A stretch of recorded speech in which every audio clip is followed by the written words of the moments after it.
tonight. Yeah, yeah. Oh, the time is now. Don't wait too long. Sing this song, keep moving strong. Love's the way, the only key to set us free, to let us be one world, one heart. Let's come together, make a brand new start.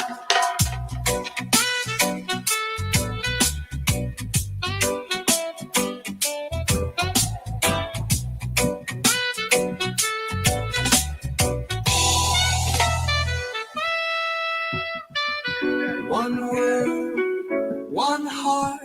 Let's come together, make a brand new start.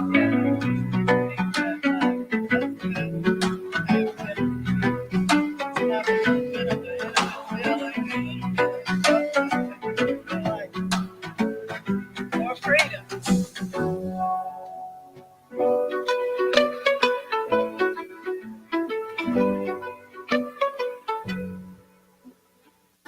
All chains have bound us for so long. Stories of sorrow and freedom song. But we still rise, we still stand tall. No man can break the strength of all. Oh, the night is dark, but the dawn is near. Hold on, my people, Testing, 1, 2, 3. fear. Sing a song of freedom. Sing it loud and strong. Let the voices rise now. Right the wicked wrong. Oh, we stand together, hearts forever free. No chains can hold us. We were born to be. Good afternoon, and welcome to TNAT, Temple of New African Thought, our Sunday spiritual gathering today, and followed by the Maya Circle of Enlightenment, and then we have a Karamu today. This is the last Sunday of the month. I am in Danu Kudu, and I'm standing in as host for today. And I'm glad to see everyone out. And if there are people on Zoom, I'm happy that you're joining us too. I know you're probably all wondering where Brother Curtis is. I'm missing him myself. He's our usual host with his energetic and vibrant personality. A lot of charisma in Brother Curtis, and we will miss him. But I hope that we can still have a good time.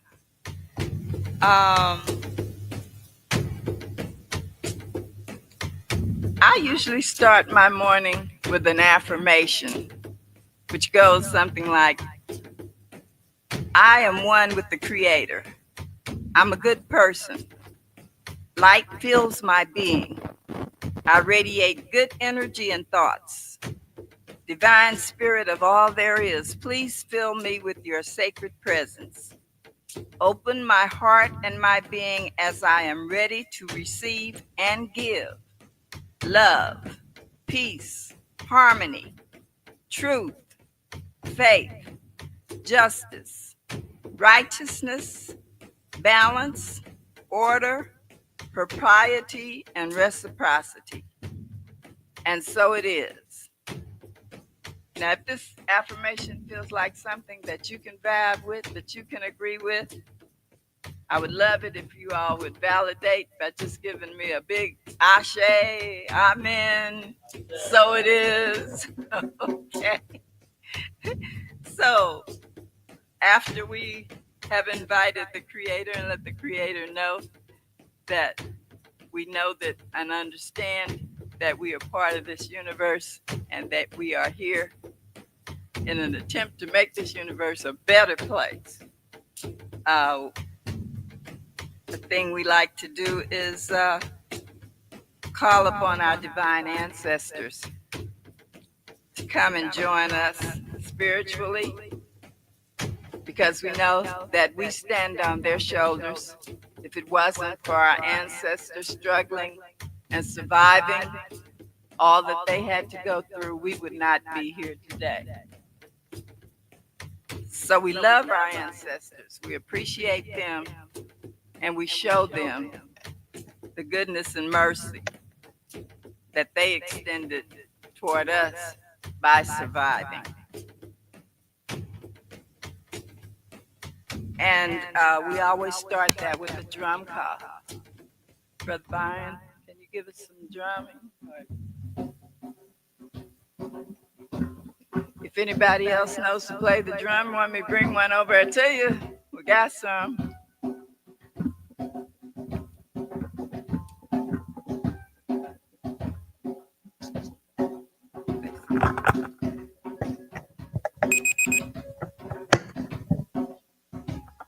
Testing.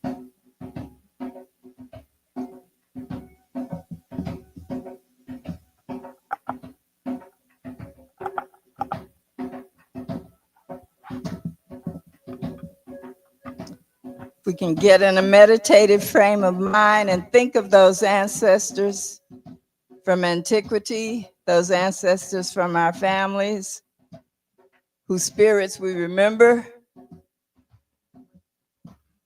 and we're inviting them to come and join us.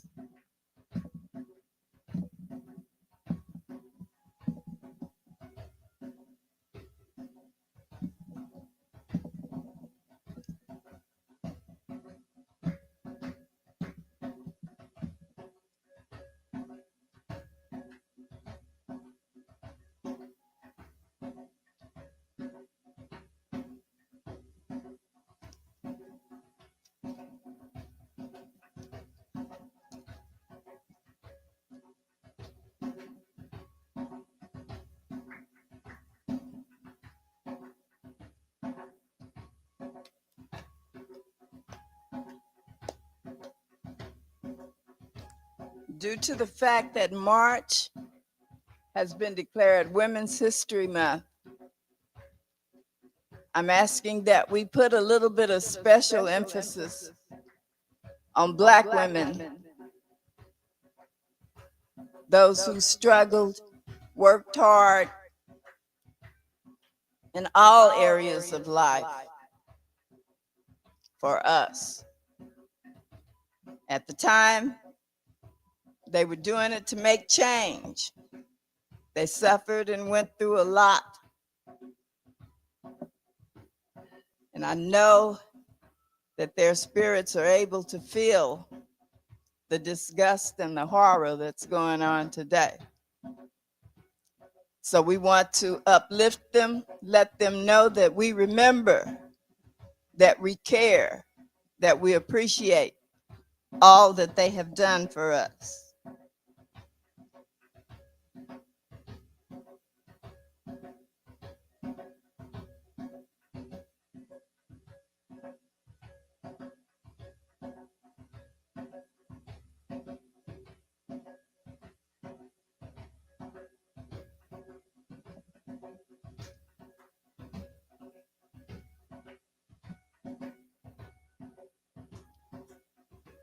We always begin our gatherings here with permission from the elders to begin. A lot of times I'm the elder, so I give that permission, but I think we got one a few months older than me today. So, Brother Cannell, may we have permission to begin? Thank you.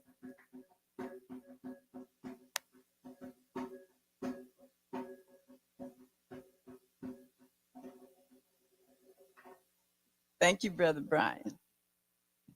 In vein of what I was just talking about, our Black women that we want to call upon as our ancestors and pour libation for them. Libation is the pouring of water. We pour water here. Many places in our homeland, Africa, they use gin or other spirits. We use water, symbolic of pouring it to the earth, to Mother Earth, as a symbol of nurturing the spirit of those who have gone on before us. And I would like to start off our libations today with remembering two very strong sisters. One, Sister Ella Jo Baker, who worked with SNCC, Student Non-Violating Coordination. And she made speeches and did a lot of work traveling and doing her best to get messages across, to let people know that we were human, that we are human. We come from a humane society. And the other sister I want to mention right now is Bernice Reagan. She passed, I think it was just a few months ago last year. And she was the founder of the singing group Sweet Honey in the Rock. Very powerful sister. She told our history in the most beautiful way. She wrote all kinds of a cappella songs for her groups to sing, and that was their method of teaching us, of teaching our children about the great work that others have done, and also about the work that we needed to continue and needed to do. And Bernice took the words of a speech that Ella Jo Baker had made, and she used those words and made a beautiful song. And I would like to share it to the best of my ability, giving homage and tribute to both of those sisters, to Ella Jo Baker for making the speech, and to Bernice Reagan for honoring her speech in the form of a song. You can clap along with me, you can do what you want to, but feel good, please. We who believe in freedom cannot rest. We who believe in freedom cannot rest until it comes. We who believe in freedom cannot rest. We who believe in freedom cannot rest until it comes. Until the killing of black men, black mothers' sons, is as important as the killing of white men, white mothers' sons. We who believe in freedom cannot rest. We who believe in freedom cannot rest until it comes. That which touches me most is that I have a chance to work with people, passing on to others that which was passed on to me. We who believe in freedom cannot rest. We who believe in freedom cannot rest until it comes. To me, young people come first. They have the courage where we failed. If I can but shed some light as they carry us through the gale. We who believe in freedom cannot rest. We who believe in freedom cannot rest until it comes. The older I get, the better I know that the secret of my going on is when the reins are in the hands of the young who dare to rush against the storm. We who believe in freedom cannot rest. We who believe in freedom cannot rest until it comes. Not needing to clutch more power, not needing the light just to shine on me. I need to be just one in the numbers, and I stand against tyranny. We who believe in freedom cannot rest. We who believe in freedom cannot rest until it comes. Struggling myself don't mean a whole lot. I've come to realize teaching others to stand and fight is the only way our struggle survives. We who believe in freedom cannot rest. We who believe in freedom cannot rest until it comes. We who believe in freedom cannot rest. We who believe in freedom cannot rest until it comes. Yes, sir.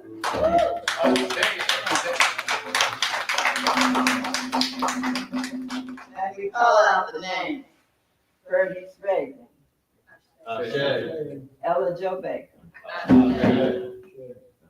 And now we are very fortunate to have with us at T-Net, Mr. Libation himself, Brother Connell Rose, member of Kwanzaa Collective.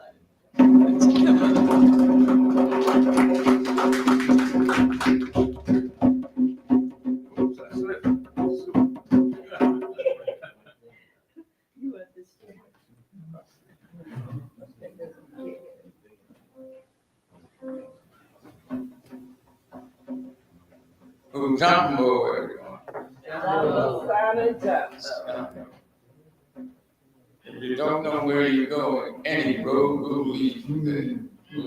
As for me, take me to the temple. Take me to the temple of new and first of all, libation is a ritual, and the purpose of the ritual is to create harmony between the human world, the world of the creator, ancestors. As our ancestor Maya Angelou had said, the greatest gifts are the blessings of the past. So let us thank those who came before us. And when you hear me say Ashe, which is a Yoruba word meaning it is done or so be it, you simply respond with Ashe. We now pour to that fantastic mathematician, Katherine Johnson, who broke barriers at NASA and who was celebrated in the 2016 movie Hidden Figures. They asked Katherine Johnson for the moon, and she gave it to them. Wielding little more than a pencil and a slide rule, and one of the finest mathematical minds in the country, she calculated the precise trajectories that would let Apollo 11 land on the moon in 1969. And after Neil Armstrong's history-making moonwalk, let it return safely to Mother Earth. We ask this ancestor to be with us, to bless us, and to renew us for struggles ahead. Ashe. We pour now to that ancestor, sojourner truth, who, when advised that the meeting house in Angola, Indiana, where she was to speak, was going to be burned down, she replied, "Then I shall speak upon the ashes." Go ahead, sister. So we ask this ancestor to be with us, bless us, renew us for struggles ahead, I say.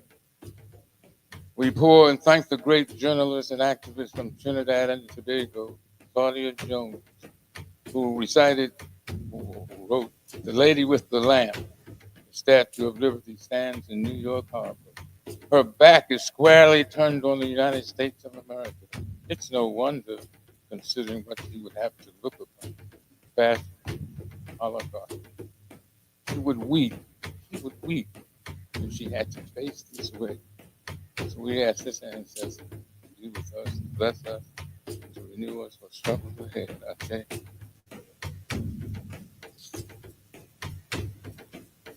We pour and thank the great writer and anthropologist Zora Neale Hurston, famous for her novel, Their Eyes Were Watching God.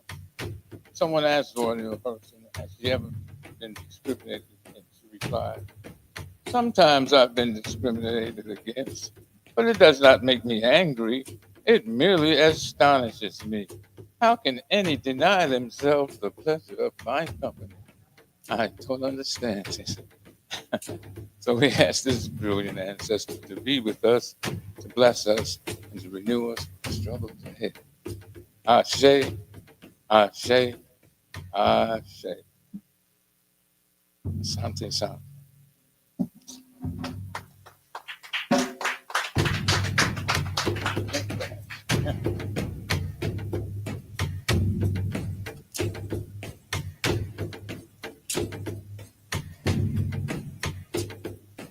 I don't know about you, but I feel empowered with the presence of our ancestors.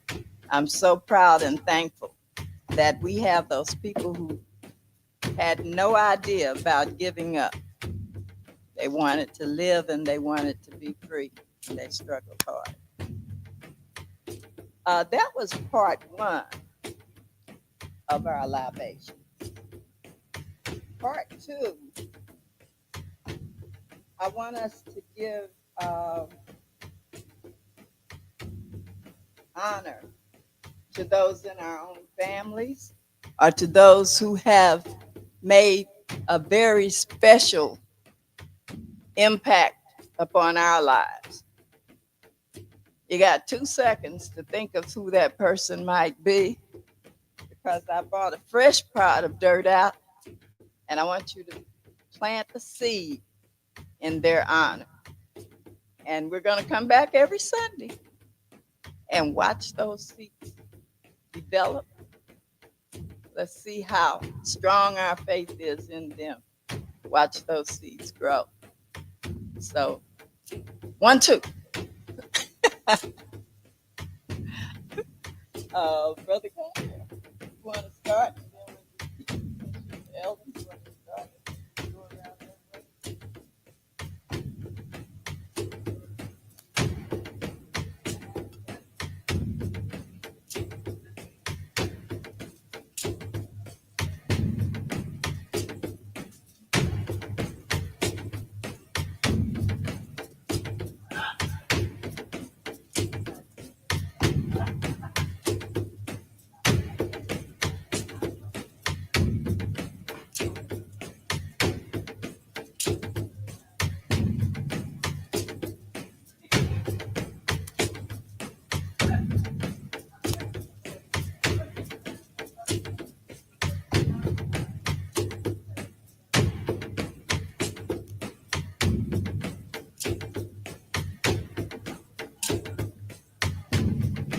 Bill will be able to.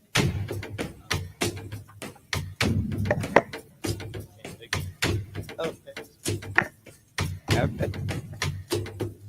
I'm like I said, I'm not Brother Curtis. I forget that I need a microphone sometimes. But what I want us to do is each one of you come up and plant a seed for the ancestor of your choice. This time it doesn't have to be a woman, but I want you to at least make 1 or 2 sentences to let us know who this person is and why they are important to you and why we want to see their seed develop. Okay? This is for my mother, Mrs. Hibernia Rose Carey, who really was an instructor in my life and who led me to reading. I thought the most important person in the world besides human being was a book. And I'm still impressed by reading. The book is to my mom, Hibernia Rose Carey. Okay, Ashe, Ashe. And shall we all say Hibernia Rose Carey? Hibernia Rose Carey. Can you take one? One. Uh-huh. Thank you very much. I think you should. Thank you. And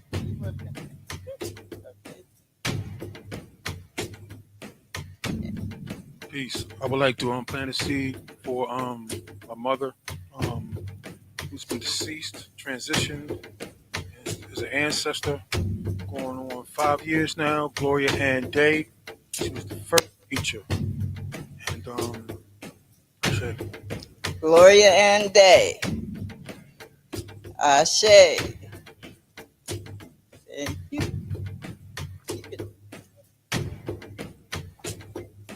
I do, I guess actually, you probably get it up next. So I'd like to plant a seed for my grandfather, James Furr. He is 103. He won't be here forever, so it's nice to put something in the ground that I can think of when I come over here and I can see it and it will remind me. He won't be here forever, so I honor him. That's great. My grandfather lived to be 103 as well. He was still feisty and had him a girlfriend and everything. My grandfather too. He calls her his young filly. What?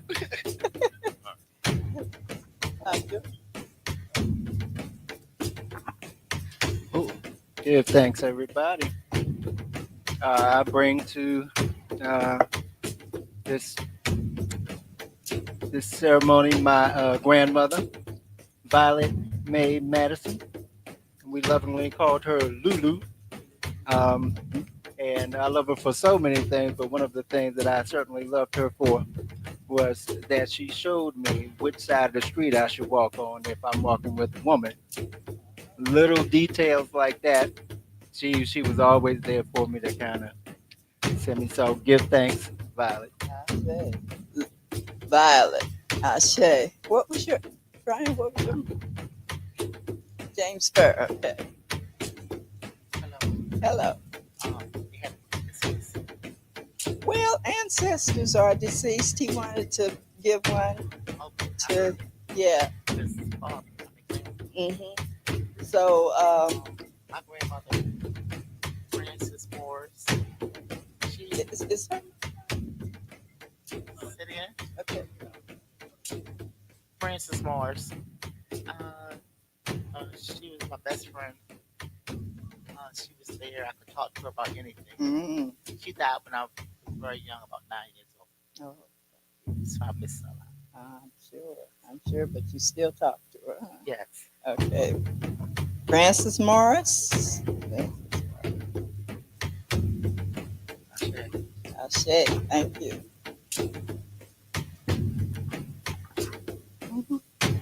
Abu is still standing over there. Come on, Abu. Sick.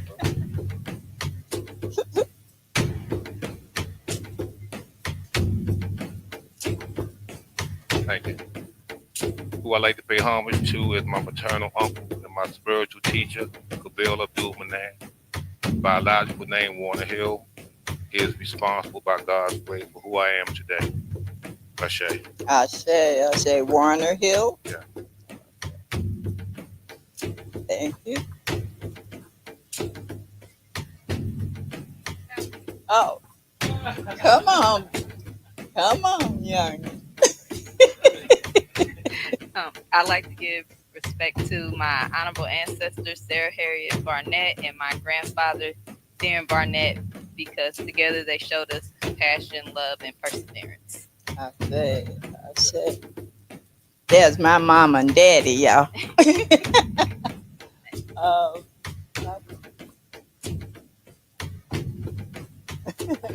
Blessings.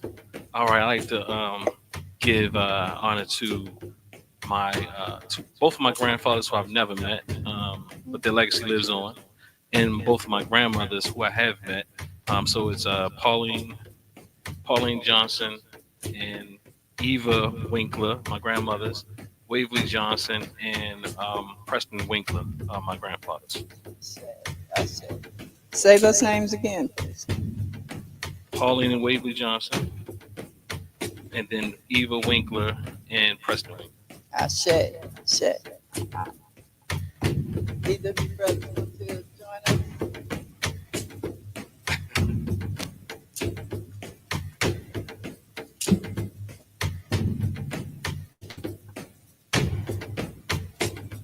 Yes, you do. Yeah. Brother Tyron acting like he got to hold the camera in place. Peace. I want to give honor to my grandmother, Allie Mason Jones Cooper, who was a matriarch of our family, who taught me many things. She passed away during COVID, but she was the rock of our family, made sure everything was straight. And I miss talking to her every day, but physically, but I do talk to her every day spiritually. I say. Her name again, please. Allie Mason Jones. Allie Mason Jones.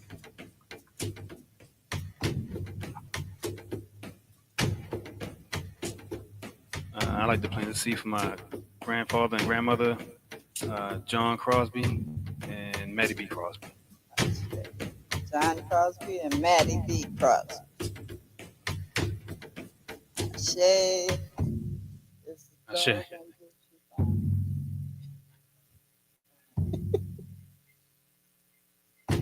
She's back. Okay. Well, there, I would like to plant a seed for two of the elders who passed on from TNAT, Mama Anna and Baba Chuck. They were strong warriors and believed in the activities of TNAT and were here to make us act right. So,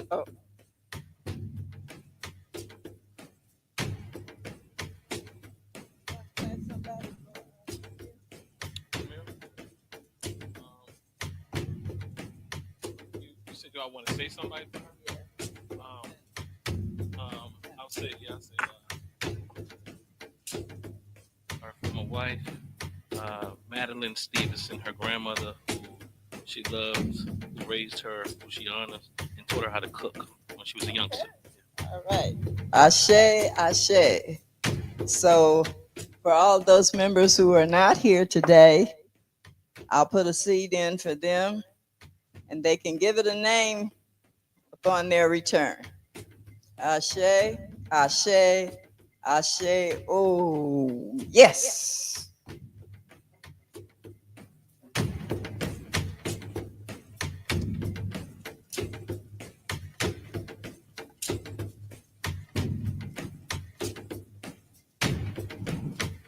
We believe so much in talking to our ancestors. They give us comfort, they whisper in our ears, and give us advice still today.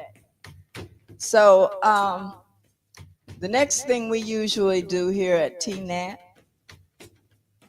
if everyone is comfortable with libations, we can close libations out. We've called out the names of those in antiquity. We've called out the names of those in our families. We also want to give honor to those who have yet to come, and to those who are unborn, and those who may not have made the middle passage, the Mayafa. Ashe. Oh. And now at this point, we open the floor up, we open the mic up to anyone who wants to share something for us? I think Brian does. Look at him, y'all. He looks all eager.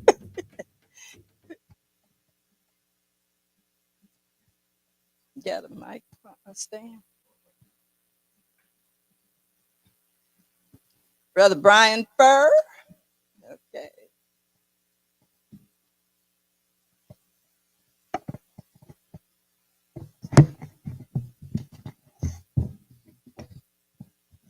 I just wanted to start out by saying I feel very thankful to be part of the community, part of the village,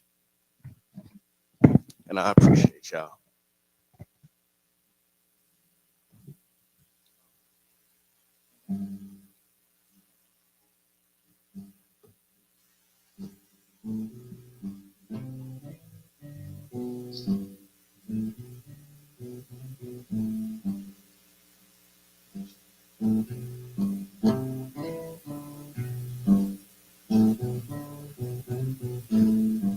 Oh, pirates, yes, they're rabbi.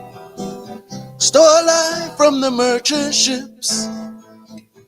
Minutes after they took her from the bottomless pits. But my hands were made strong by the hands of the Almighty. Faster this generation, triumphantly. Won't you hear me sing these songs of freedom? It's all I ever had. Redemption songs, redemption songs. Emancipate yourself from mental slavery. None but ourselves can free our minds. Have no fear for atomic energy. None of them can stop the time. How long shall it kill our prophets as we stand aside and look? Some say it's just a part of it. We got to fulfill the book. Whoa, hear me sing these songs of freedom. It's all I've ever had. Redemption songs, redemption songs.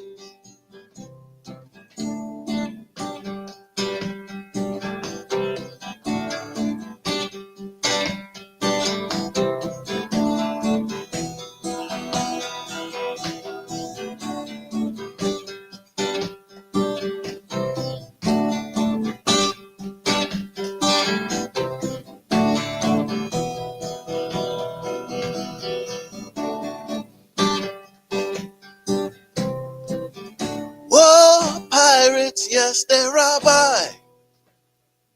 Stole life from the merchant ships. Minutes after they took I from the bottomless pits.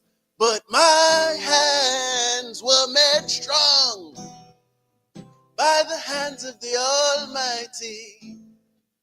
Faster this generation, triumphantly. Oh, hear me sing these songs of freedom. Is all I've ever had. Redemption songs, redemption songs. These songs of freedom,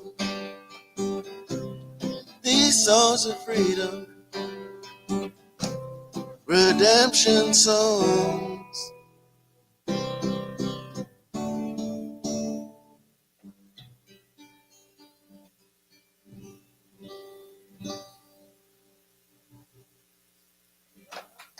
Thank you.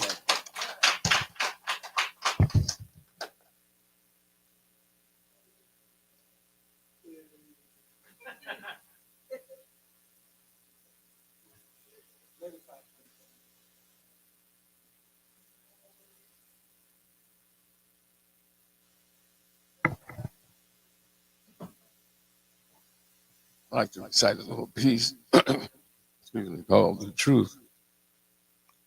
How can I rest my mind, sleep at night, seeing oppressed people in front of me, knowing that their lives are yearning to be free? If I sit back and do absolutely nothing about it, then my spirit is not free.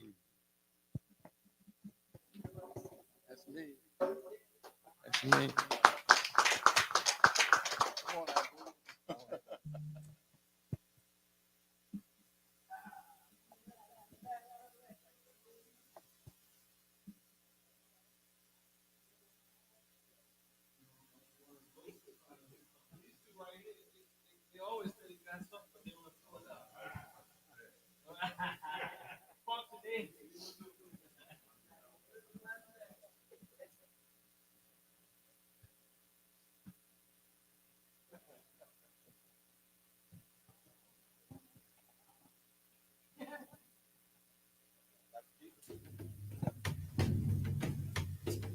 Yeah, I don't.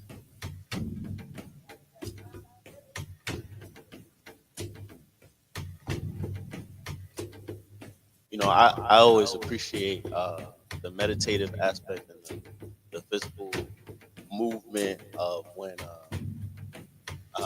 Baba Winkler is here, and I don't want to take that spot or anything. Can't do it justice, but I can offer my own 2 cents as a meditation yoga instructor. So I'd like to share a guided meditation for a couple seconds, if that's all right with y'all. Okay.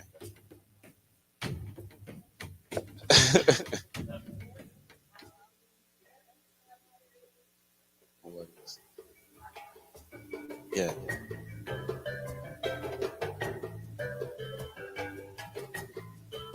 So if I could just guide us in a couple breaths, nothing too serious. We're just going to take some deep breaths and count, and then inhale and exhale on count. It's probably about 30 to 60 seconds of breath work, and just a quick grounding exercise. I bring the heels of my feet along with the toes of my feet on the ground, and ground myself as possible, as much as possible, with a straight spine and my chest out, engaging my trapezoids, bringing my shoulders back, bringing my chest forward, being in a confident pose, taking a deep breath in and breathing as natural as possible at the same time. I'm taking a deeper breath than my natural breath. So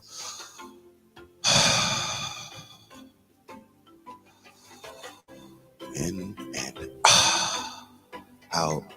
And then we're going to take another deep breath in to 2 seconds. 1, 2, hold and out. 1, 2, and in. 1, 2, and out. 1, 2, and one more deep breath.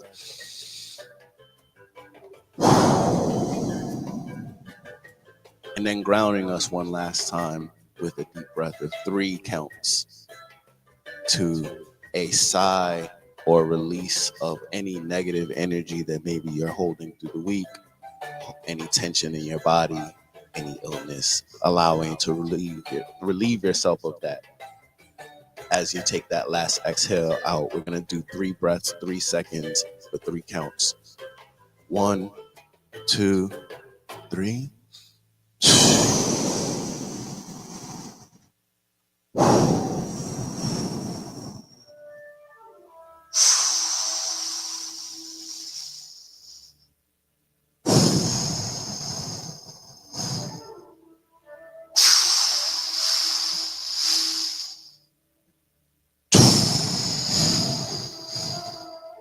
And last one out.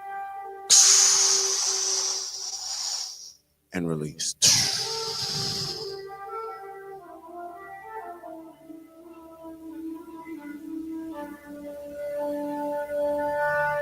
Taking a second to notice any changes in the body.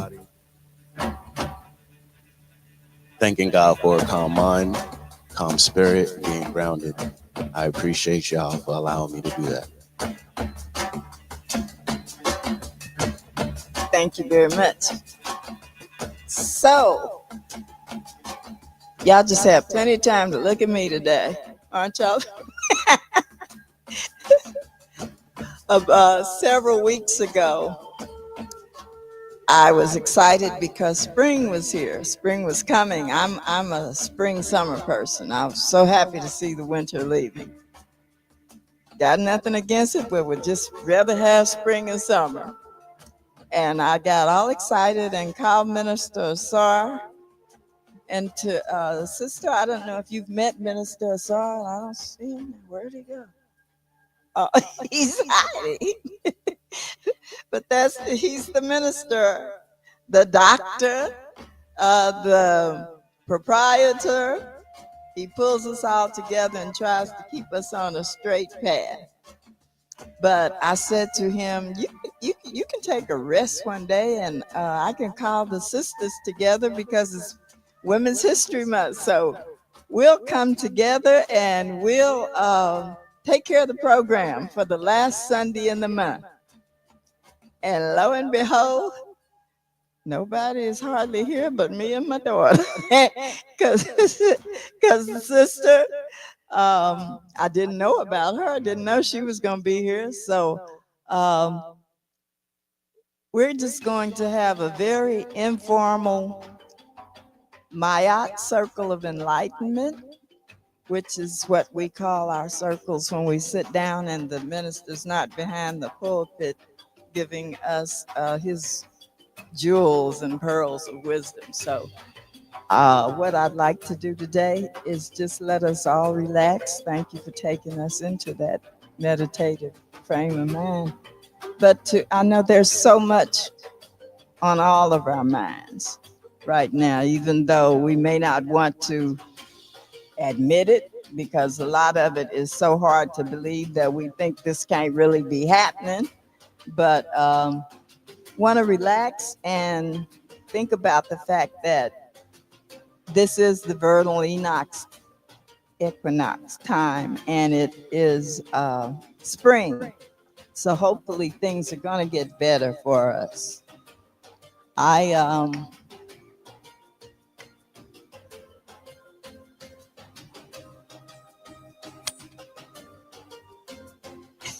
I graduated from high school in 1966 and haven't had any poetry classes since then, but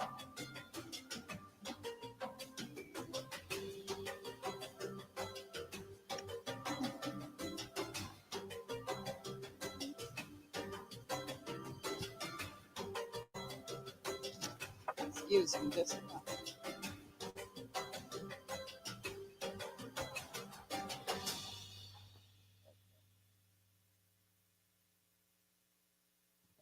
I came here from Indianapolis, Indiana, about 8.5 years ago. And before that, I was very involved with several different organizations in Indianapolis. And one of them was a group called Cafe Kuumba, Midtown Writers Association. And like I said, last time I had any poetry lessons was 1966. But every Thursday we would get our poetry. And on 2 different occasions, I wrote poems about spring. And I'd like to share them with you just as a means of getting your minds to flowing and thinking of how you feel about spring and the opportunities that may be coming, hopefully are coming for all of us, but opportunities that may be coming for you, any kind of changes it may be bringing in your life, or things you need to work on, things you want us to work with you on, or et cetera, et cetera. Okay, the first one is a little bit more formal, and I wrote it. This one, is this still working? Okay, thank you. I wrote this one May of 2011. Not May, March, I'm sorry, springtime.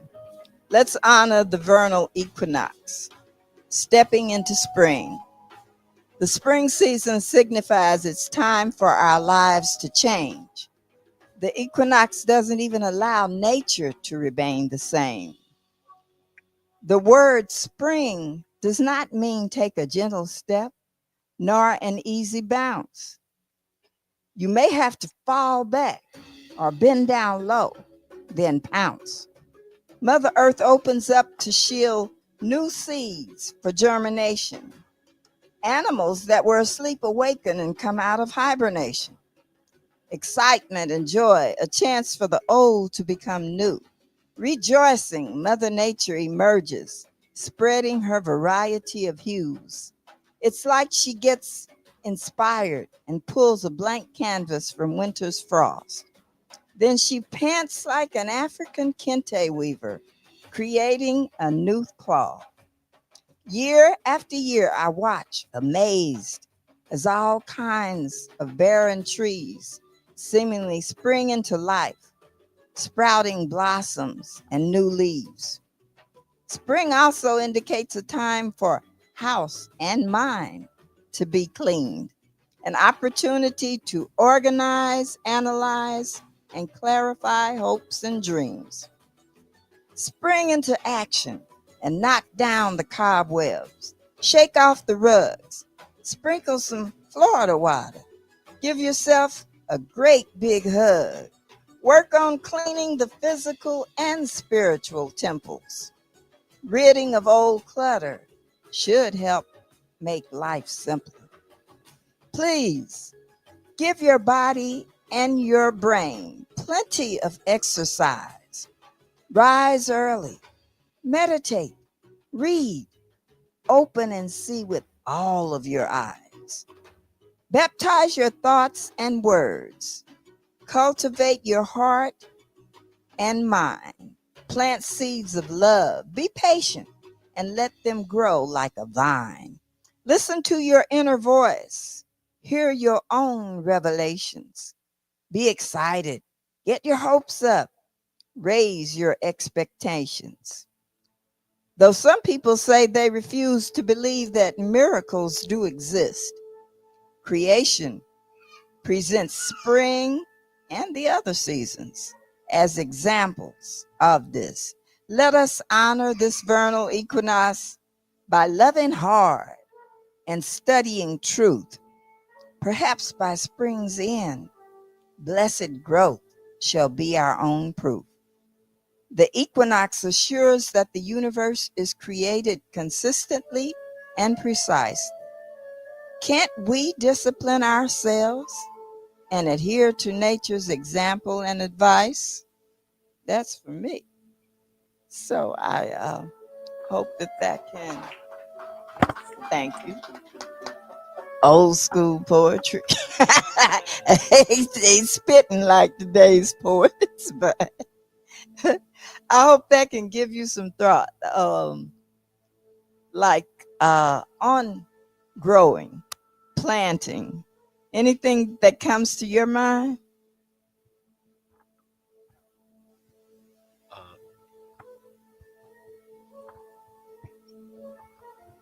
I would. Hello.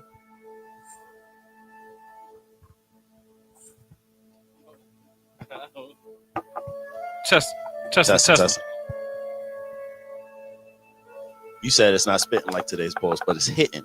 I would say that it's right on time for spring, right on time in general. I think about my own process of evolving as the seasons change, and the active act of letting go of things through cleaning the house, and you said Florida water. You reminded me of my aunt.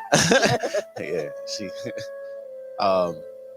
But just spring cleaning and cleaning the cobwebs in your mind and allowing yourself to evolve, read, meditate. It was a lot of gems in there. I really appreciated it. It was definitely a call to action, I'd say.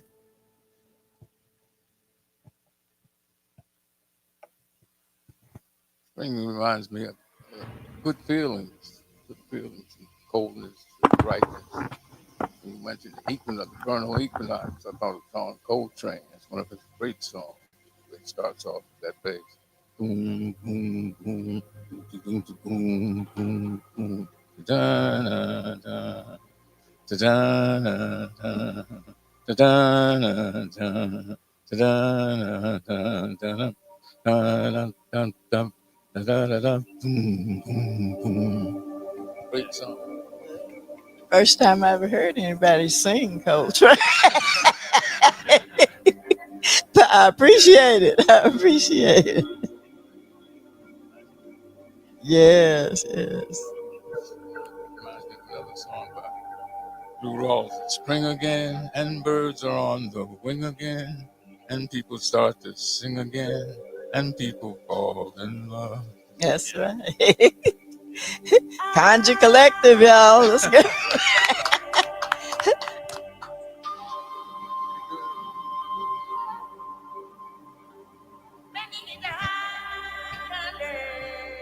I'll, I'll send the elderly bread to quarterly, and I write a little letter and I send it.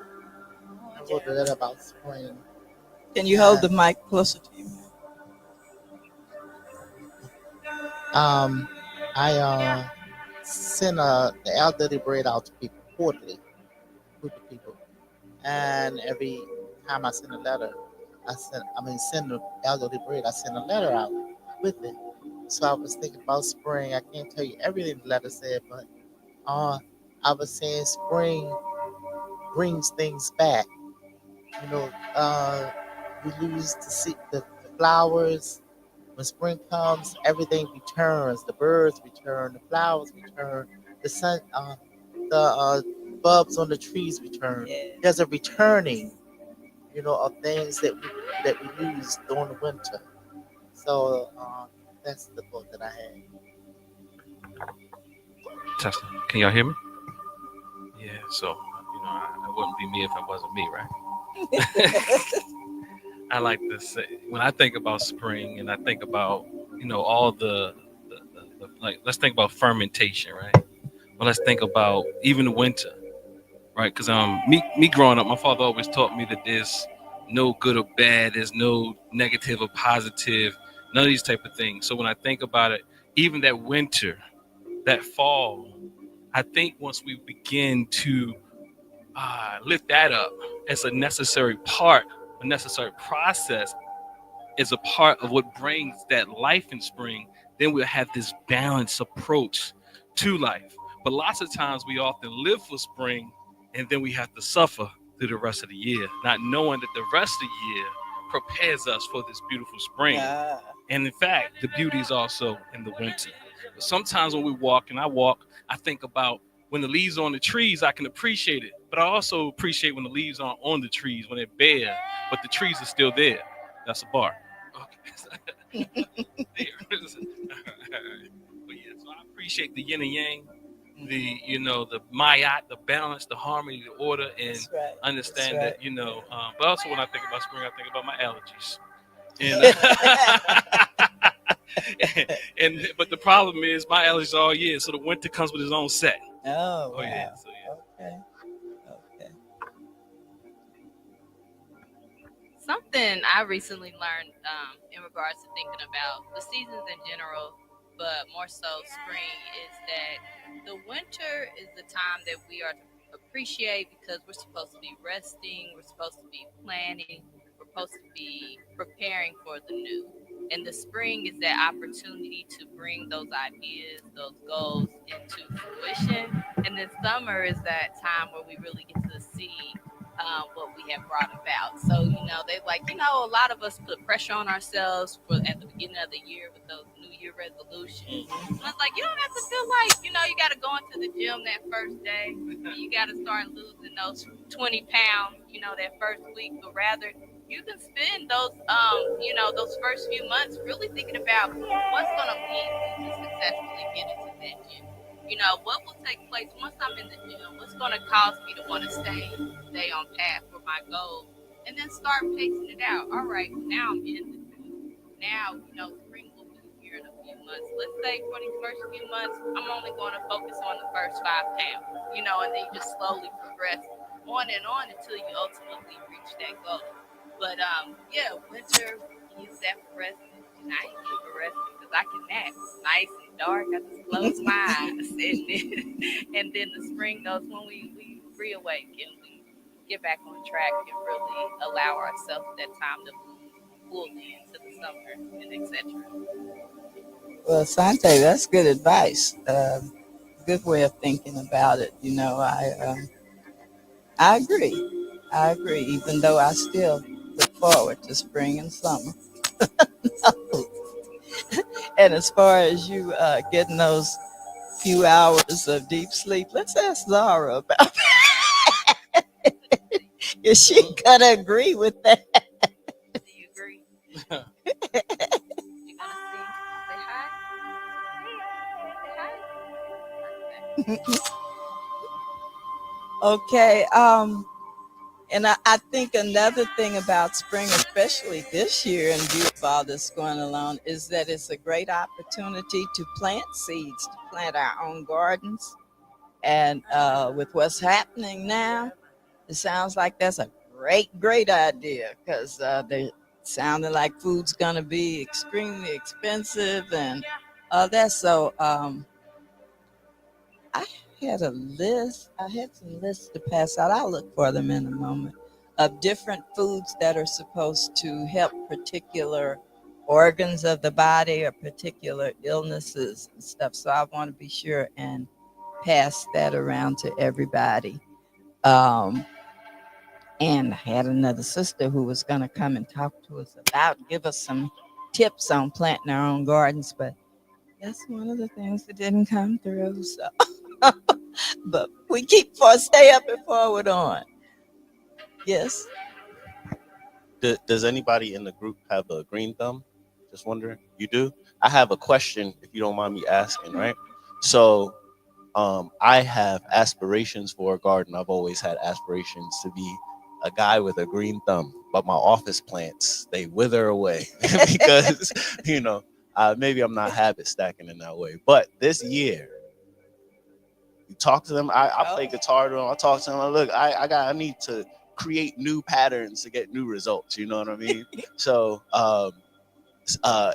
instead of overshooting and trying to get a whole garden where I have carrots and tomatoes and potatoes and all types of stuff, I said I'm just gonna get one pot and plant one type of thing and just let that one thing grow and give it enough space to grow, and then I can give enough attention to that thing along with the attention I give to a bunch of other things to let it go, right? And I said, you know what? The thing, if I'm gonna only plant one thing, I gotta be a bad man about it. I gotta find something like I could feel confident about. So I decided I'm gonna do peppers, right? Please give me advice if you have any advice on planting a single pepper plant. Yeah, maybe one or two in the one pot. I'm not gonna overdo it. I don't want to overshoot. I want to see it grow.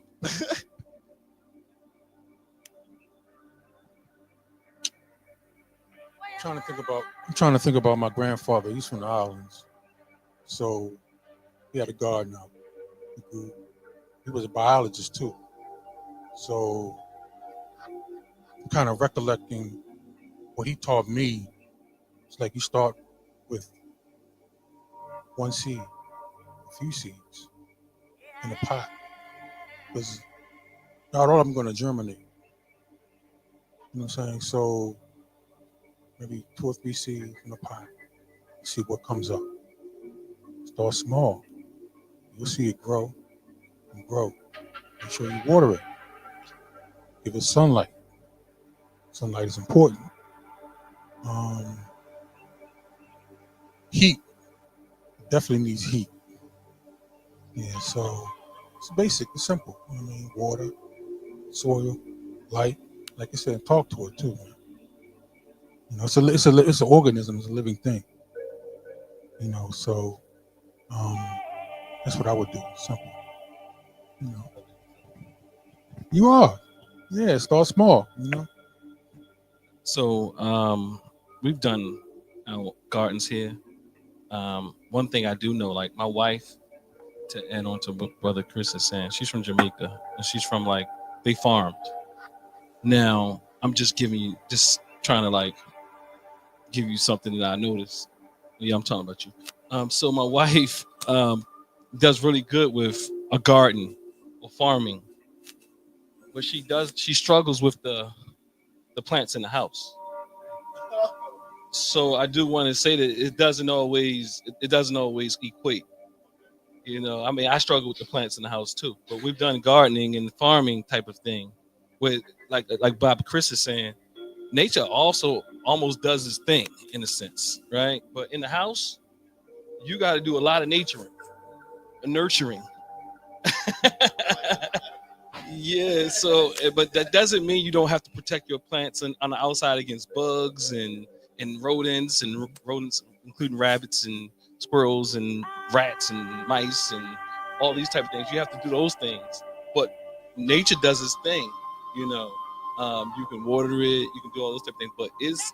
But some people, you might find outside gardening might be a lot easier than these pruning and all these different things when you're trying to keep that plant alive.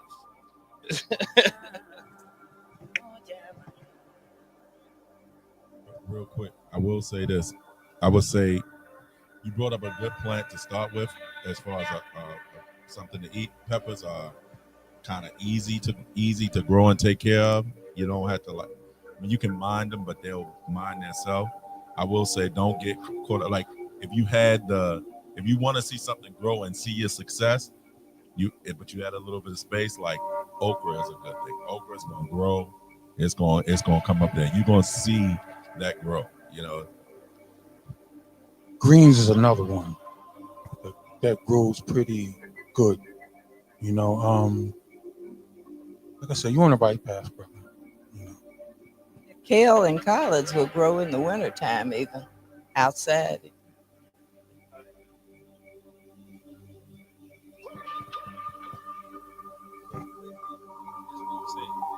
Don't get discouraged by the inside plant to when you look at it on the outside, because that stuff outside, boy, it'd be beautiful. You go and get a butternut squash, and the next thing you know, you got another one that popped up in 2 days. It's big. It's like, whoa, what is this, organic or not? You know, but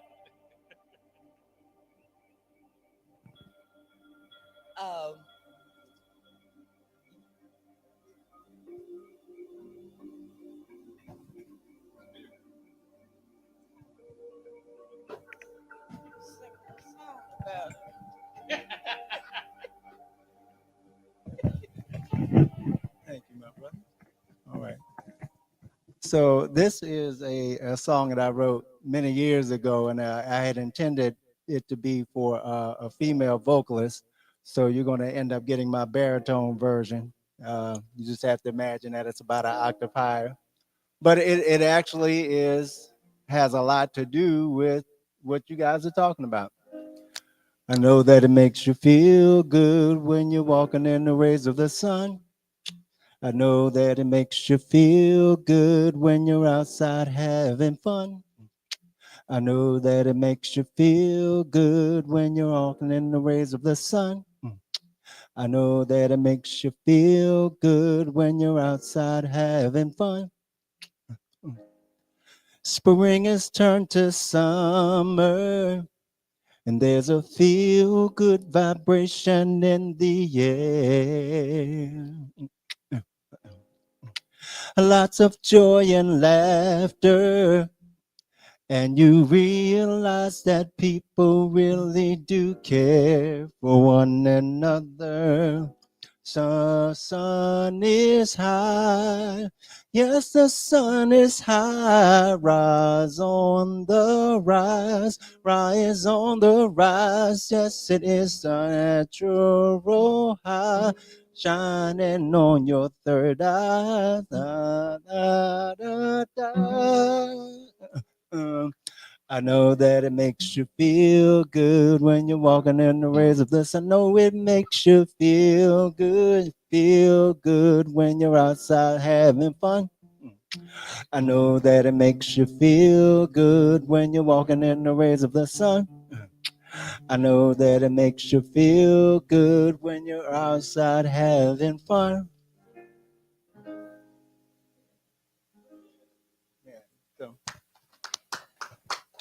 Original. And give them your name now. Yeah, yeah. I like that. I like that.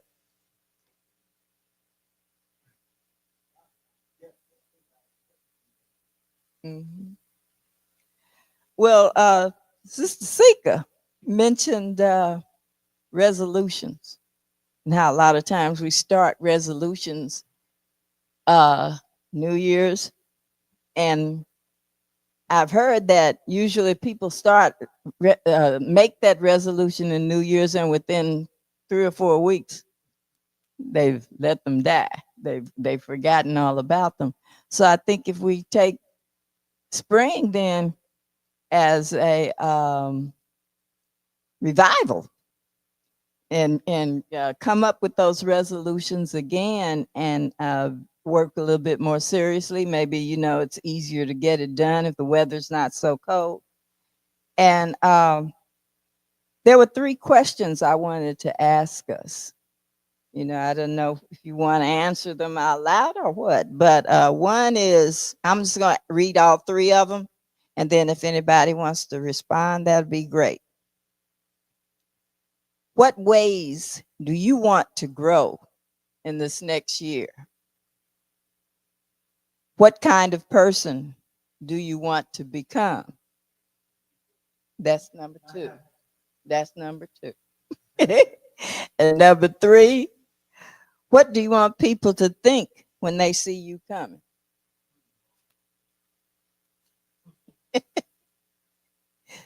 Anybody want to take the first one? What ways do you want to grow in the next year? Anybody want to divulge their personal information?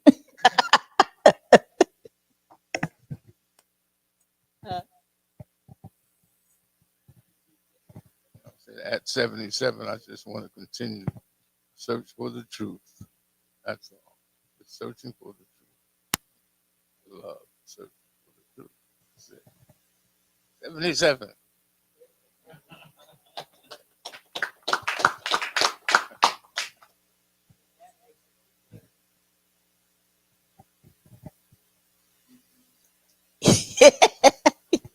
Real close.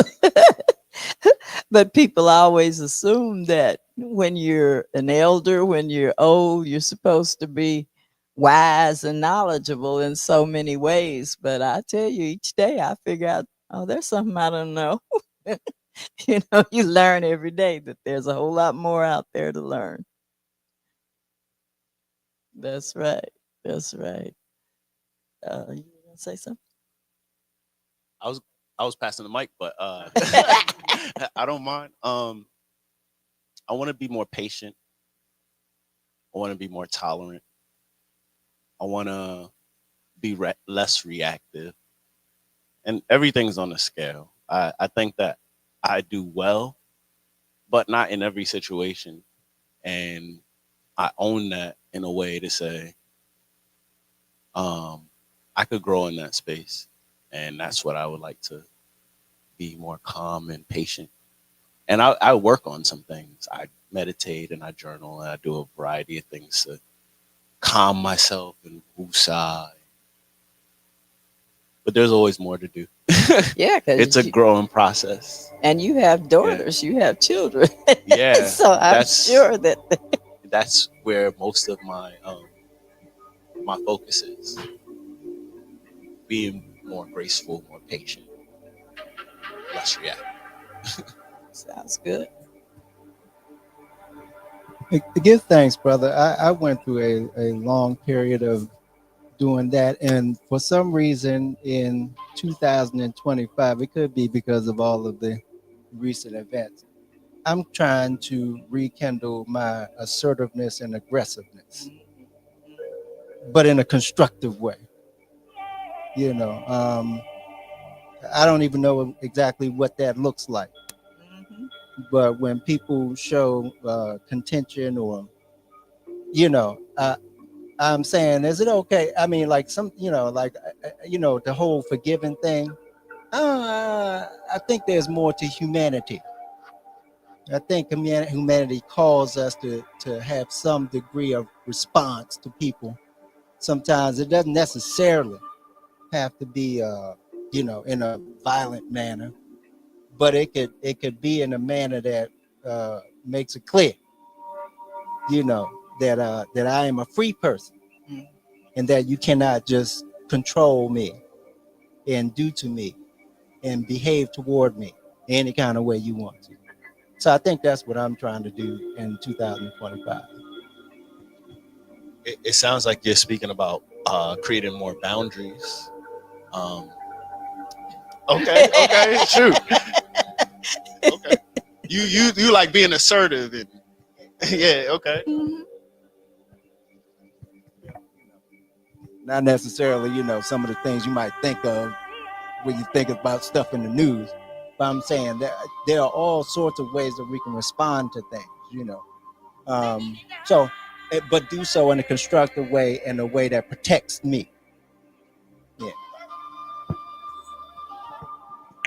Let me try. So I think I'm hearing that there's a balance that we're looking for. Like, I understand the whole idea of giving grace, space, forgiveness. I've kind of mastered that to a degree, but there's a piece of me that I kind of cut off that is also important to set. And being assertive is also setting boundaries in a way. Is because you're saying, well, I'm not going to put up with that. This is how I feel. I'm not going to take that anymore, and I'm not going to shrink myself. That's another thing. So for me to jump off of that, that's my season. Because what I found myself doing for many years for other people's comfort is,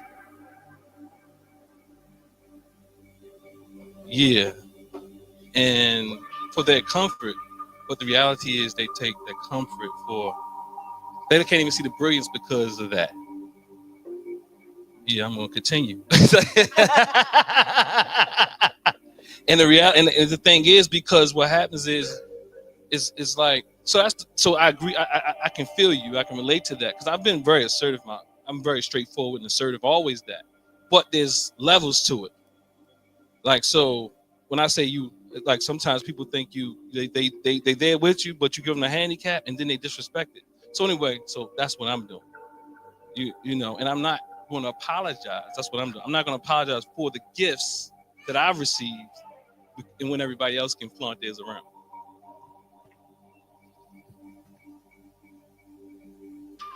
I think right at this point, that's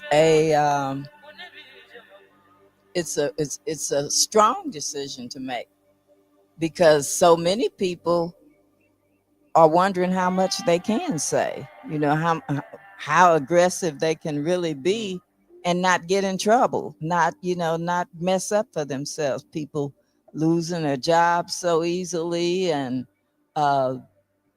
just, if we think back into history, which we're supposed to do, we're supposed to use Sankofa and learn from the past in order to move forward, and you think what could happen if I say this or if I say that. It's like when we did our libations and we talked about the struggles that people went through. I can just imagine how I don't even have to be an ancestor. I can see how it feels to see so many things being taken away that we struggled for, and fought for, and thought we had really made some progress, and had no idea that it could just be stripped away with, all out of evilness, and so that's a strong stand to take, and a good one, because we can't just roll over and play dead. We got to stand. We got to fight. We got to resist.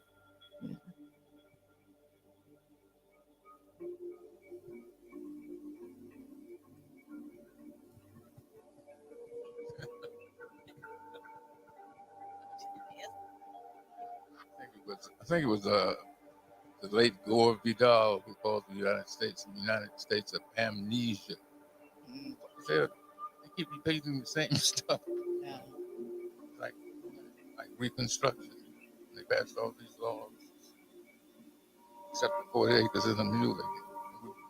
Becoming judges, legislators, took it right back. A guy named Rutherford made a deal with us. It was repeating itself. They have amnesia.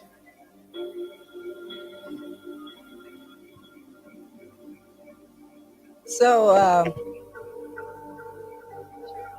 So I think that what Baba said is very essential, and I think that's one of the things that we talk about here. At least I try to articulate is there's no such thing as there's no set way of things supposed to just be this linear type of progression.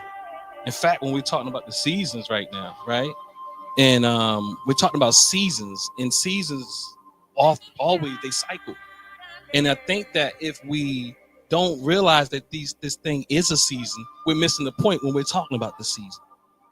Because the seasons always come and go. There's always transitions. When we are not ready for the transition to the next level or the return of a thing, then we're going to disappoint ourselves. That's why I say the winter has to be appreciated.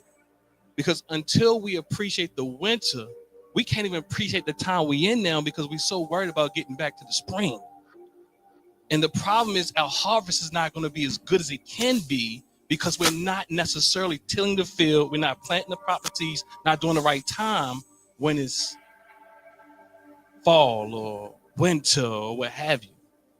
If we operate out of fear, then we won't prepare ourselves when the spring returns. And in fact, does a spring need to look the same way? Was that actually a spring in the first place? Or was we in a or was it looked like spring, but it wasn't sustainable? I don't know. You have perennials. You have what's the other type of annual? Yeah, all these. Yeah, you have all. So there's a variety of ways this thing can be kind of dissected. But nonetheless, I say we must always, as Dr. Amos Wilson said, there's no promise that things are going to linearly just progress. He says, if we believe that, we have fooled ourselves.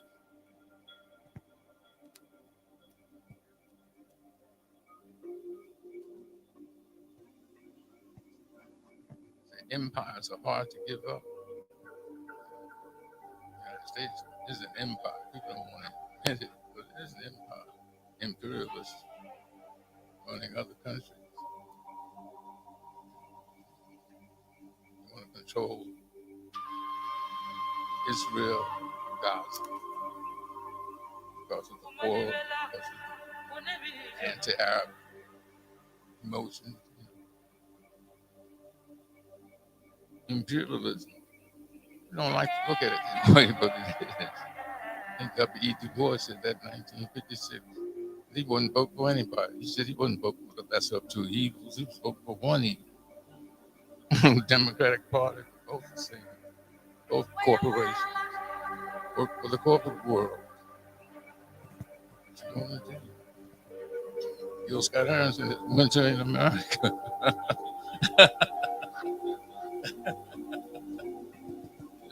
Talking about all the things that we used to grow now dead. We're all the leaders, we're all the equals. Zero. It's Winter in America. But now I have to disagree with Gil Scott Heron because the revolution will be televised.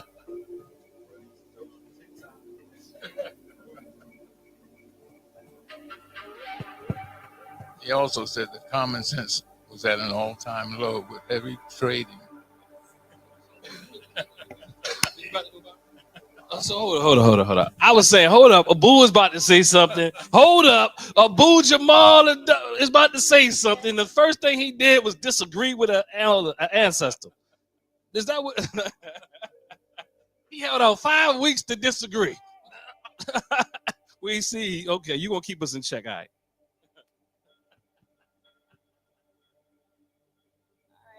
All right, I'm really interested in somebody talking about what do you want people to think when they see you coming? 3. I thought kind of did that. What kind of person do you want to become? 3. Any you wanted to answer that one, Abu? Oh, Okay.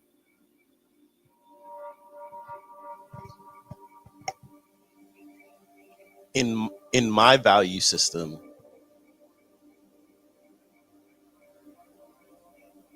the most important thing that I can be is reliable and accountable, consistent. I don't know the best word to put it, but those three kind of create the frame. I want to be reliable and consistent.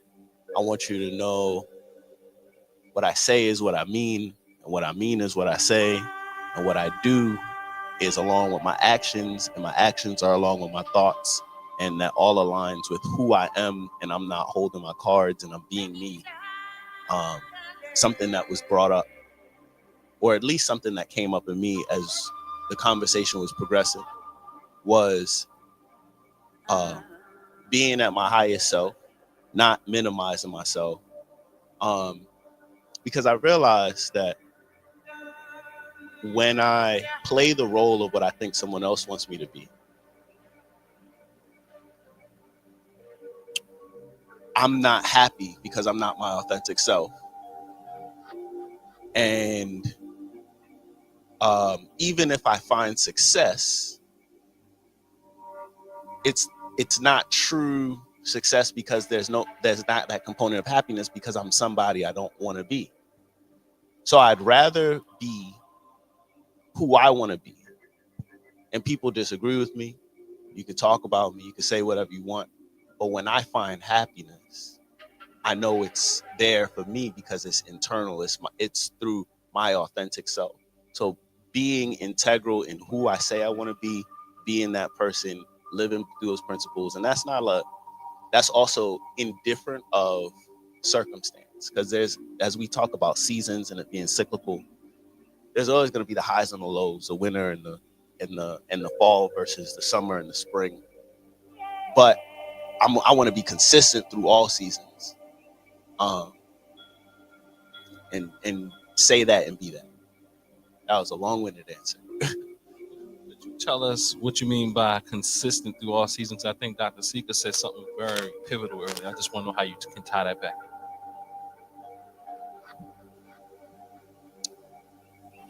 Now I want to think about what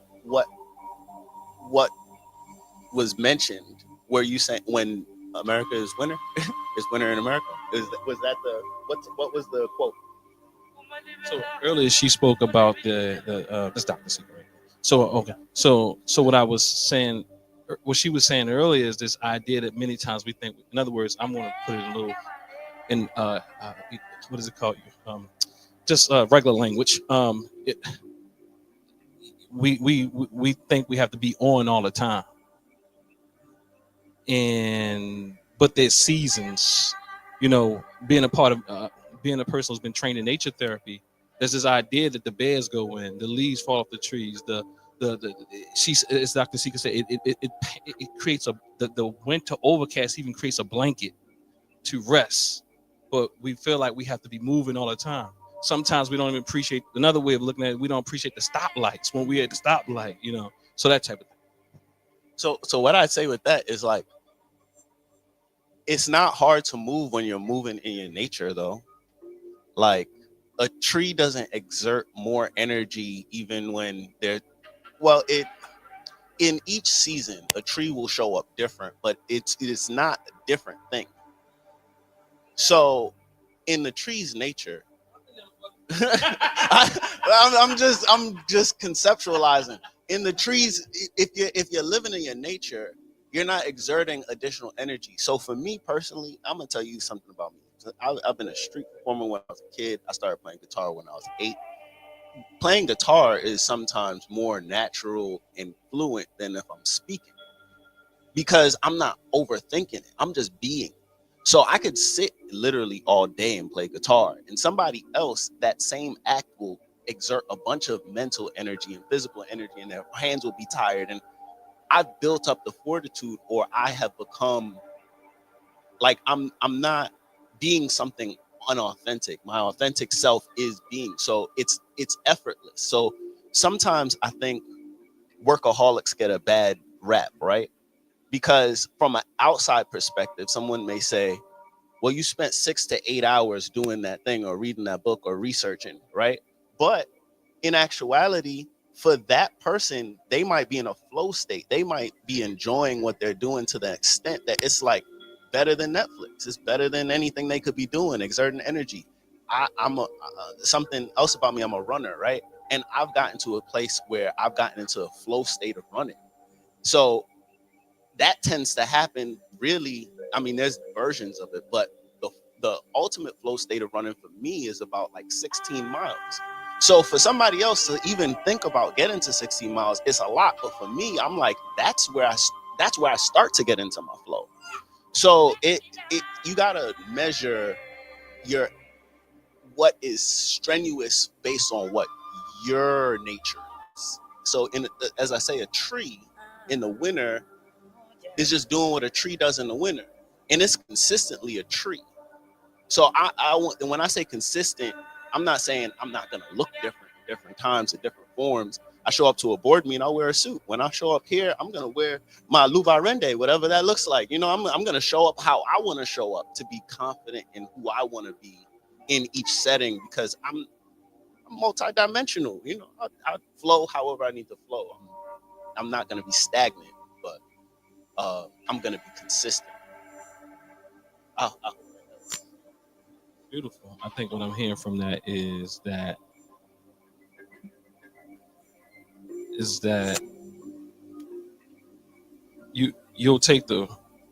you'll rest when need be or what have you, but you're going to take the proper nutrients and nutrients. You know, that's going to be part of who you are.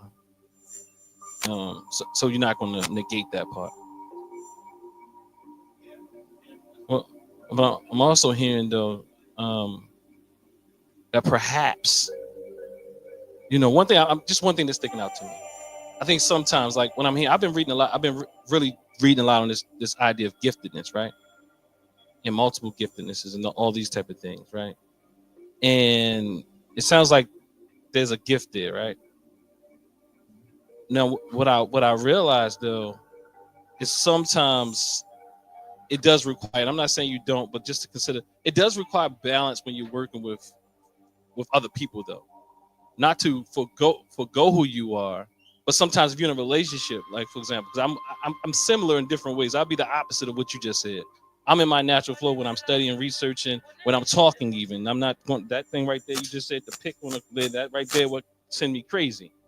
But the reality is, there is a need for flexibility and adaptation when we're working with other people. Like let's say my wife. You know, I got to turn the candle off so that I can also tend to the relationship.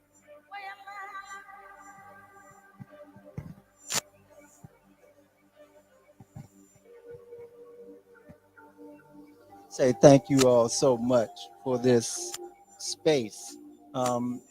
As part of me discovering this me that I am intending to find out about, to show up at the I Want People to See, I'm taking an African dance class that I have to go to and be there by 3:30.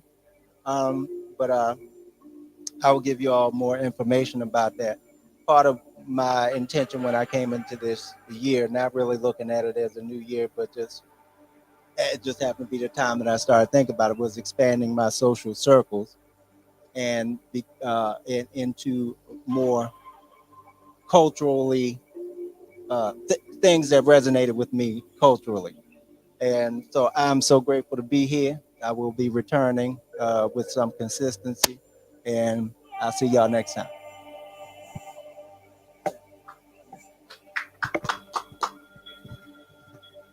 So we'll put you on the roster for performing an African dance for us at Kwanzaa. Oh. Okay. Well, thank you. Oh.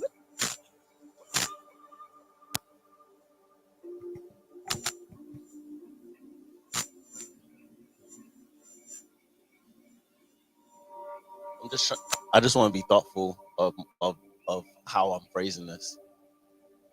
What I heard Dr. Winkler say was, when other people are involved, you have to be mindful of what your nature is to some extent, or how you operate, because you have to take other people into account, either through what they need. There's a variety of different needs, and I don't disagree with that. I guess there's a component there that requires balance.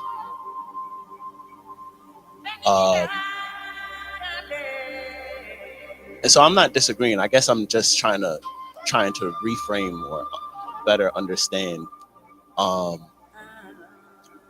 You don't want to be inauthentic to yourself, but you also want to give enough space and grace for other people to contribute into you, or that you also contribute into other people. So I guess, especially like, for example, so I'll just use myself as an example. I can go all day with this type of thing. I could, I can go so long the seats would look like this on a weekly basis if I had to. But because I realized everybody else can't go like that, I have to take that in consideration. But I also am like, so I have to balance it, because I'm not a one-trick pony. So I don't like surface things. So it has to be some medium where we can go deep, but at the same time respect other people's ability as well.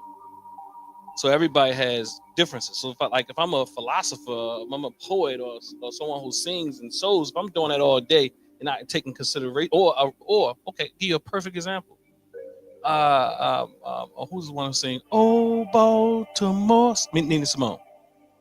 Nina Simone's talk about her music is her first love, and like over top her own husband type of thing. If you want a healthy relationship or relationships, we have to balance that out. And it's also important, I think, that even challenge, like, also look at things like what is also healthy even. Like, I mean, you gave an analogy, or no, it wasn't even an analogy, it's a real thing. Like, it's 16 miles. So what would that look like in 20 years though on my knees? So I think that sometimes that we have to consider certain things, like, you about to say, okay. So I think that even with that, we have to figure out what is excessive on human bodies and human minds, or your eyes, because you can do it all day. I'm talking about, it's certain things I can do all day. I can eat cake all day. I mean, I got a talent in eating cake, vegan cake, but the reality, you know what I'm saying? But at some point, we have to figure out, what are we addicted to? What is flow? Because flow is a very good euphoric state, and it's like nothing else. Like, for example, I could be on that podium. It take me a while to get warmed up. But the reality is, once you get in that pocket, you got to also read the room. Because if you get in that pocket and you ain't reading the room, then what happens is you're going to be in that pocket by yourself. Thinking about balance is a good book by Jacob Brothers called Intellectual Warfare. Beautiful about balance and meditation. Check it out. Beautiful about balance. Balance is cool. Balance is knowing who you are. That's a cool man. When you balance, you're cool.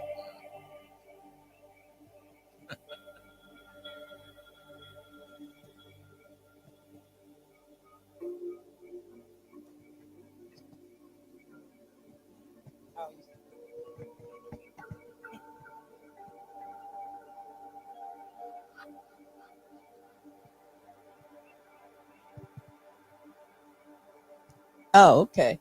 So this is the Sunday for Karamu. I don't think it's well, we got Camille in the kitchen. She'll make it a feast, even if it's just 2 dishes. There's no worry here. But I do appreciate everybody's input and your cooperation. Um, there was one thing that I didn't want to speak on, but he told me I should. But I think I might hold that for another day. But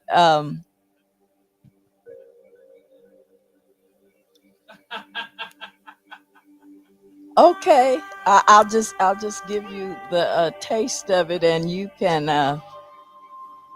let it fester or whatever you want to call it. The thing of it was, I was looking at another part of spring as, like I said, it's planting, and then it's also like changes in that you might want to make in your lifestyle, such as once upon a time, I decided to change my eating patterns, and stopped eating the things that my parents were eating, and began to eat what I thought was healthier.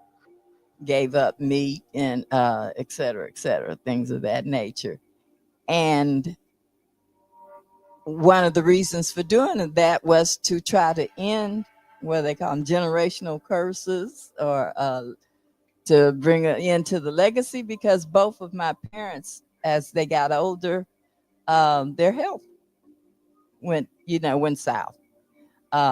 Both of them ended up in wheelchairs, and I was taking care of them. She was helping me. My whole, all of my children were helping us. We were all living in the same house at that point.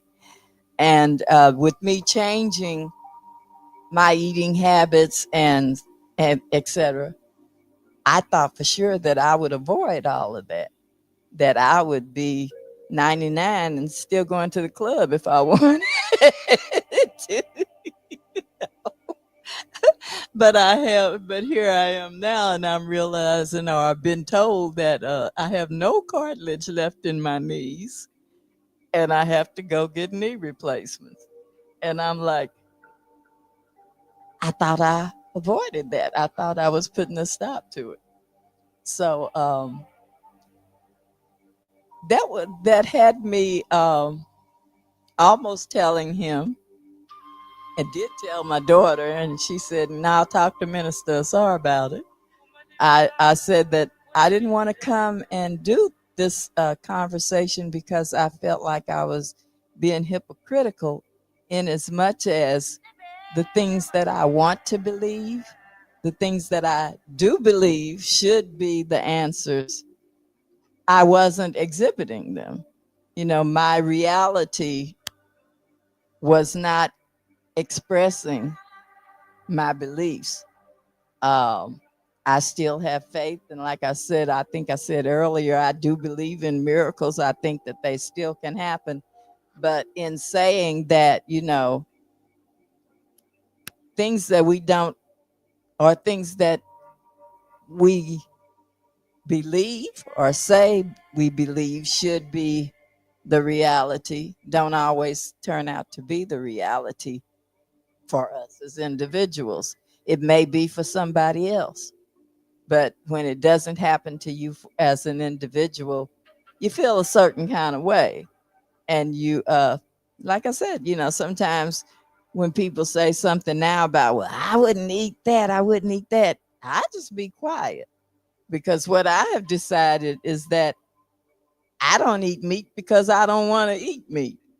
It's no longer because I think that I won't be healthy if I eat meat, or that not eating meat will make me healthy, or changing my diet will make me healthy. I've just decided I do it because that's my preference. So anyway, I'm not asking responses on that unless you just want to give them. We can think about that for the next time. Unless somebody just really wants to give an answer for me. I didn't ask a question though, did I?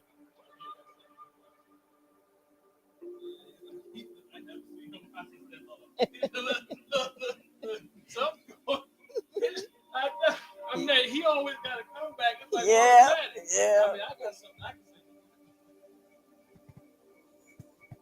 Sometimes it's in your DNA. I was trying to keep it from there, because that's why I changed the diet.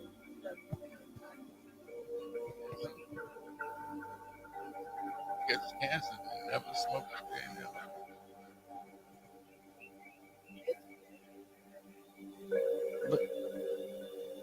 I think the struggle there though is that you're supposing that it didn't do a thing for you. You're assuming that it didn't do anything for you. But I mean, as beautiful as you are, I can't imagine it didn't. I'm talking about inside and out. I can't imagine it didn't. What would have happened if you were still eating swine? What would have happened if you was eating fried chicken every night? You looking at people every day, half your age or even 1/3 of your age, and they are struggling in ways that they're probably taking, I don't know if you take medicine at all, taking more medicine than you are, because they have decided. You have young men out here who can't, I'm sorry, they can't get it up. You got, I'm talking about what they eat and what they look at and what they bring into their temple. So what I'm saying, you're assuming almost that it didn't do anything. No, I'm assuming it did. I'm sure it did. Now because we can't compare ourselves against anybody else. We can, but it doesn't really show the real total story. It's kind of like it doesn't tell the whole story. It's like me comparing. Baba said DNA. DNA is nature and nurture. You nurture what you have been naturally born with. If you did not nurture what you was born with, I promise you, I'm talking about spiritually, mentally, physically, all of that, you will not be as strong as you are today, as sharp as you are today, at the age you are today. I guarantee it. Just as someone who was a part of that household, like at this age, my grandfather made it to about 84. My grandmother made it to about, I guess, 82 and 92. They died about 10 years apart. By this age, my grandmother was barely leaving the house. You know, she didn't want to leave because she was uncomfortable with her state of being. I believe, if I'm remembering correctly, she was probably already wheelchair bound at that age. So the fact that my mom could drive, y'all, I let her drive my car, like, oh Lord, but she's out there on these streets, and I think that I think that says a lot for the choices that you have made in your life at an early age, in regards to how they are benefiting you. I think it really does say a lot. People I know are getting knee transplants in their 60s and their 40s.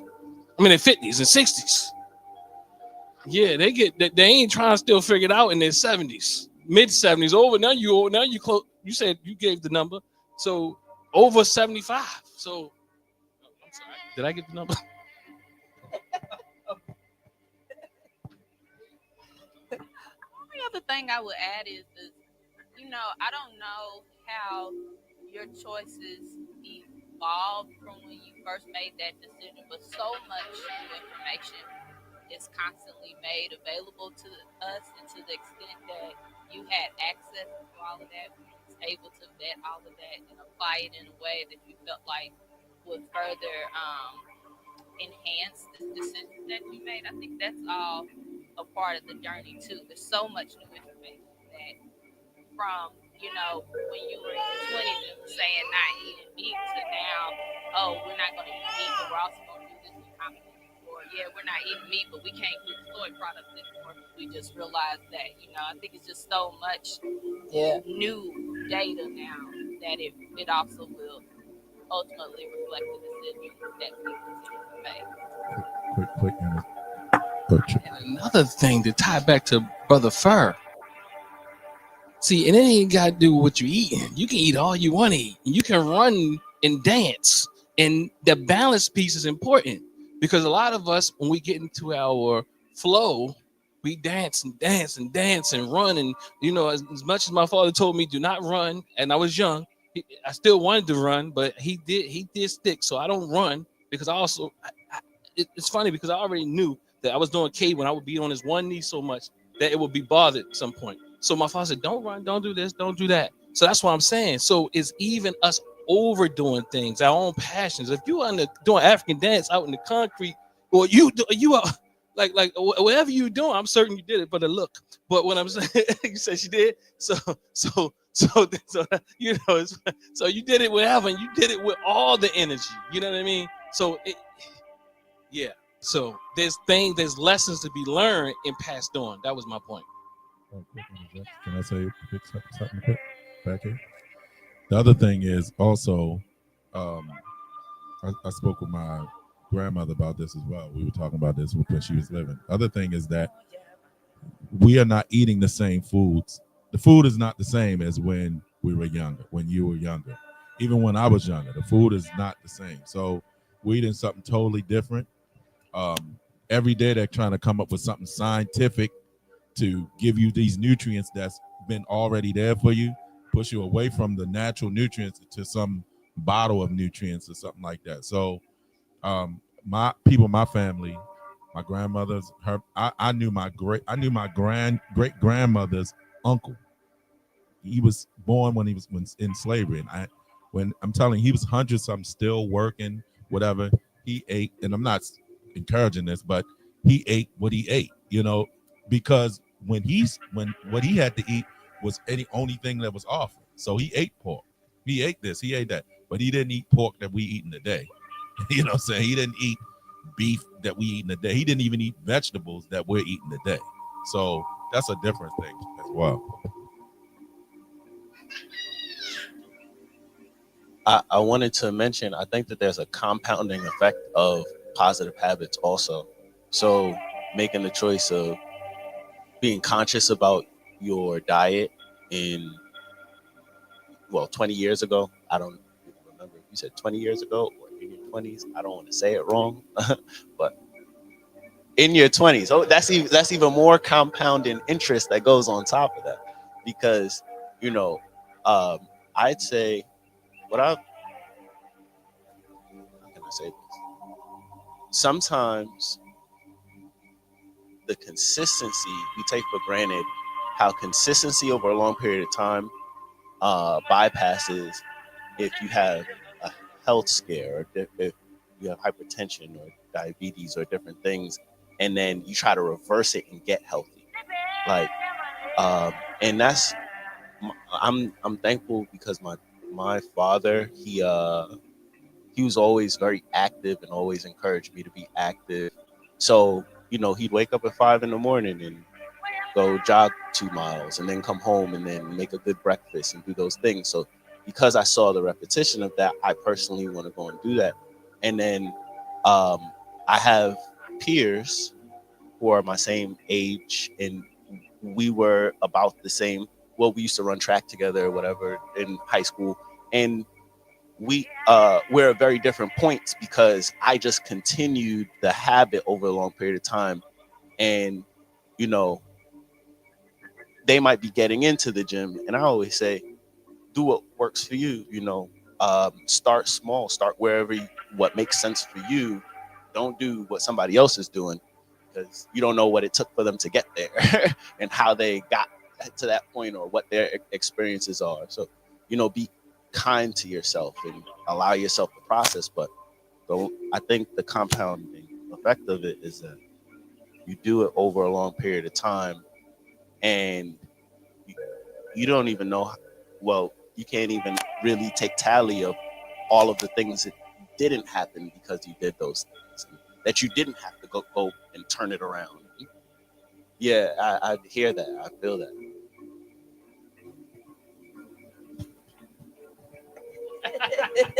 I think you said it's after 3, didn't you? So I think we should probably be winding up. And I would just like to say that let this be the greatest day of your life, the best year of your life. It's another chance to do better than yesterday. The spirit of love and peace are struggling to stay alive on this planet. Now is the time for us to seek them and embrace them. And I say, stay up and forward on.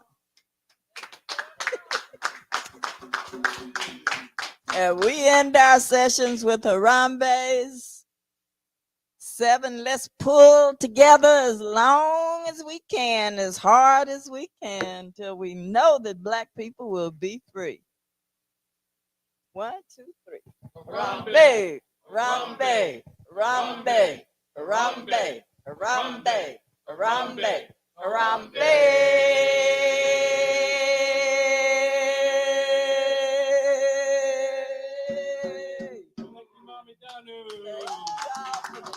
Your cooperation. No problems. Hey. So as long as you call my name, then I will answer. I'm a happy camper, and love is my sponsor. Oh, and as long as I'm man of life, then I will dance up. No time for no anger, I'm smiling with my hands up. Hey, what they calling me? Mr. Happy Papi, Mr. Happy Papi, Mr. Happy Papi. Yeah, what they calling me? Mr. Happy Papi, Mr. Happy Papi. Cause I ever happy. Yeah. Stress for what? No, no, no. Vex for what? No, no, no. Rest for what? No, no, no. Nothing can get to me. Fret for what? No, no, no. Regret for what? No, no, no. Upset for what?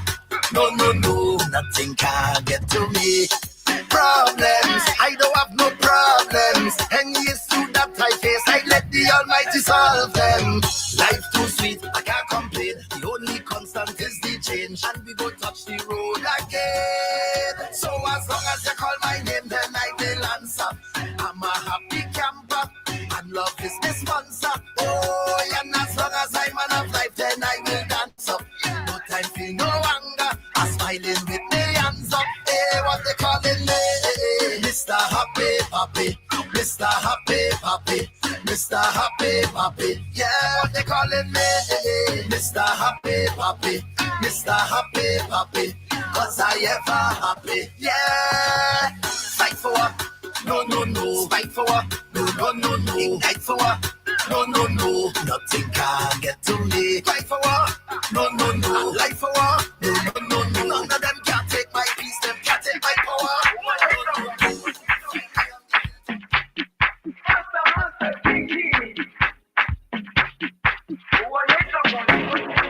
Jerusalem, ikayalami,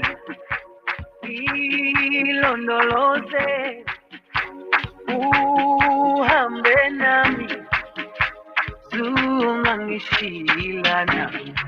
Jerusalem, ikayalami, ilondoloze, uhambe nami, zungangishilana.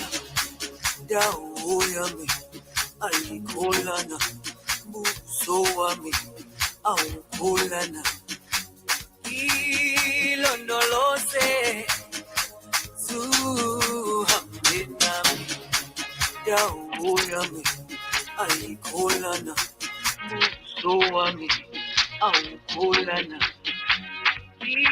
Ilondoloze.